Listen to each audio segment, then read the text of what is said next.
Welcome to Learning Math for Kids. Today we will learn subtraction. Subtraction means taking away. Let's solve 12 minus 5. Can you find the answer?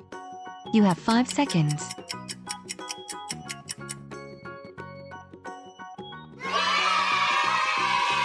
Awesome! The answer is 7. Try these subtraction problems by yourself.